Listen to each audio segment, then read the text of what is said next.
Assalamualaikum warahmatullahi wabarakatuh. Semoga hari ini dalam keadaan sehat walafiat dan dalam perlindungan Allah Subhanahu wa taala. Amin ya rabbal alamin. Kembali lagi di mata pelajaran praktikum akuntansi perusahaan jasa untuk membahas materi kedua. Di materi pertama kita membahas pengertian dan ruang lingkup perusahaan jasa. Dan di materi kedua ini, kita akan mempelajari kompetensi dasar pengetahuan dan keterampilan 3.2, yaitu menerapkan proses pencatatan transaksi ke dalam jurnal umum untuk perusahaan jasa. Kompetensi dasar keterampilan 4.2, melakukan pencatatan transaksi ke dalam jurnal umum untuk perusahaan jasa. Tujuan pembelajaran. Peserta didik melakukan pencatatan ke dalam jurnal umum pada perusahaan jasa. Definisi dan jenis jurnal. Jurnal adalah buku yang berisi semua perkiraan yang ada dalam suatu periode akuntansi. Artinya, di dalam jurnal tersebut terdapat catatan transaksi dalam suatu periode, misalkan dari bulan Januari sampai dengan bulan Desember. Dua jenis jurnal. Yang pertama, jurnal umum, di mana mencakup seluruh transaksi yang berkaitan dengan perusahaan.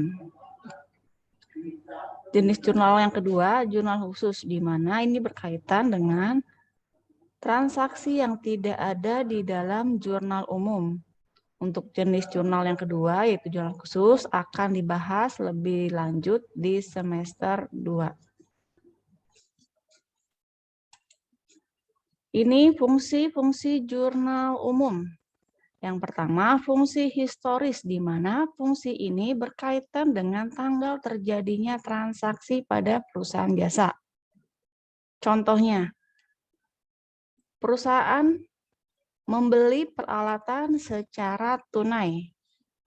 Untuk itu, harus diketahui pada saat membeli peralatan tersebut, terjadi pada tanggal berapa, bulan apa, dan tahun berapa. Fungsi kedua, pencatatan. Berkaitan dengan pencatatan transaksi tersebut ke dalam jurnal umum. Di fungsi jurnal ketiga adalah analisis. Berkaitan dengan nama-nama akun, kode akun, dan nominal pada kolom debit dan kredit. Contoh yang tadi adalah membeli peralatan secara tunai, maka di kolom debitnya adalah peralatan dan di kolom kreditnya adalah kas.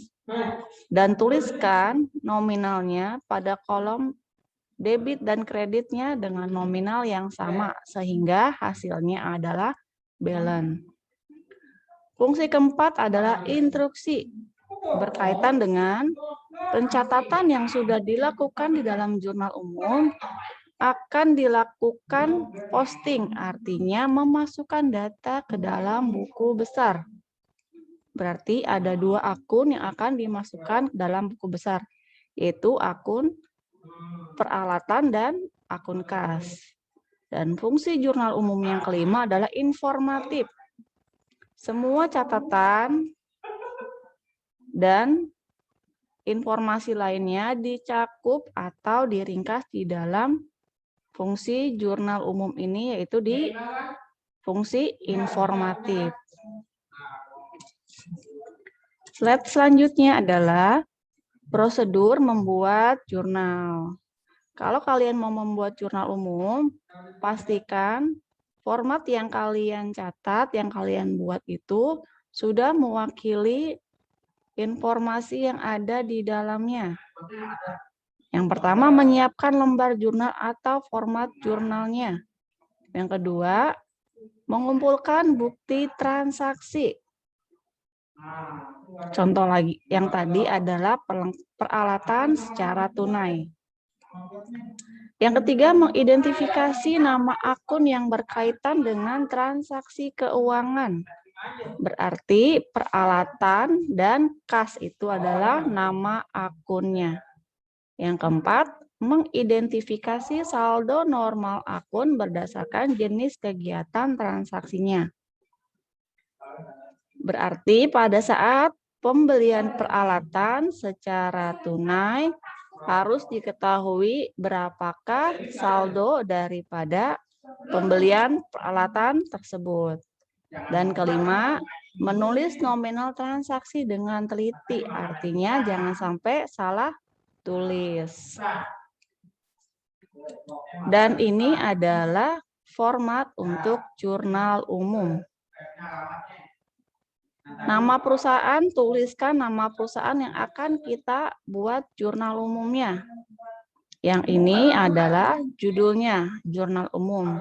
Untuk periode, tuliskan periode transaksi yang berkaitan, misalkan bulan Desember 2020. Nah, sebelum membuat jurnal, formatnya adalah seperti ini. Untuk kolom 1 berisi tanggal terjadinya transaksi.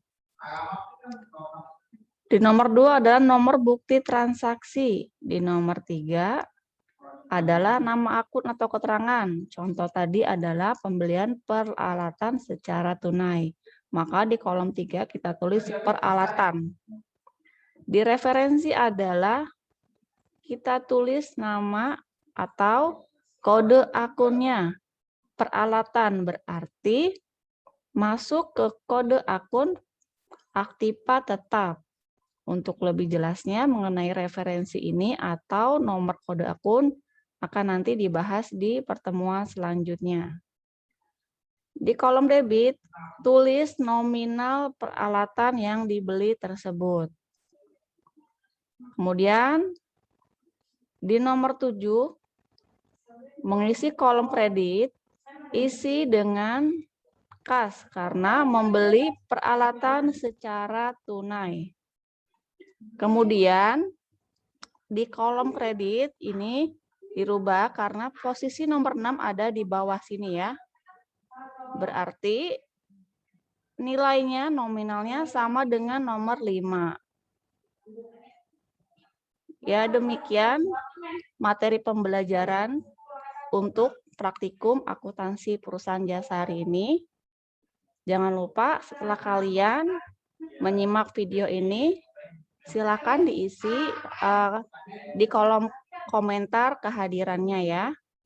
Dan mudah-mudahan materi ini dapat kalian pelajari dan pada saat nanti kita melakukan latihan dapat mengikutinya semua. Billahi taufiq wal hidayah. Wassalamualaikum warahmatullahi wabarakatuh.